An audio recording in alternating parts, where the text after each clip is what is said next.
Malik John ಕೊಲೆ ಪ್ರಕರಣ ಮತ್ತೊಬ್ಬ ಪ್ರಮುಖ ಆರೋಪಿ ರವಿ ಜಾಧವ್ ಅರೆಸ್ಟ್. ಕಳೆದ ಒಂದು ತಿಂಗಳ ಹಿಂದೆ ಹುಬ್ಬಳ್ಳಿಯ ಮಂಟೂರ್ ರೋಡ್ ಬ್ಯಾಲಿ ಪ್ಲಾಟ್ ಬಳಿ ಮೊಹಮ್ಮದ್ ಮಲ್ಲಿಕ್ ಜಾನ್ ಮೇಲೆ ಸೆಟ್ಲ್ಮೆಂಟ್ ಗ್ಯಾಂಗ್ ಚಾಕುವಿನಿಂದ ಇರಿದು ಬರ್ಬರವಾಗಿ ಕೊಲೆ ಮಾಡಿದ್ದರು.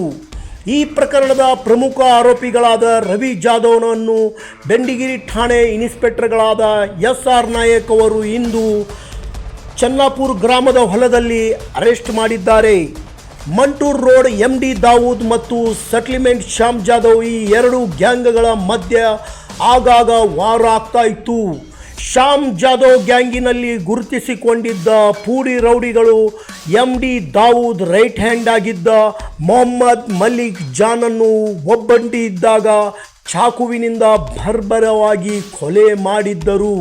ಈ ಪ್ರಕರಣವನ್ನು ಬೆನ್ನತ್ತಿದ ಪೊಲೀಸರು ಈಗಾಗಲೇ 15 ಆರೋಪಿಗಳನ್ನು ಅರೆಸ್ಟ್ ಮಾಡಿದ್ದರು. ಈಗ ರವಿ ಜಾಧವ್ವನ್ನು ಅರೆಸ್ಟ್ ಮಾಡಿದ್ದು ಆರೋಪಿಗಳ ಸಂಖ್ಯೆ 16ಕ್ಕೆ ಏರಿದೆ. ಇನ್ನು ಈ ಕೊಲೆ ಪ್ರಕರಣದಲ್ಲಿ ಸಂಬಂಧಪಟ್ಟ ಆರೋಪಿಗಳು ಯಾರು ಇದ್ದಾರೆ ಎಂದು ಪೊಲೀಸರು ಶೋಧನೆ ನಡೆಸುತ್ತಿದ್ದಾರೆ.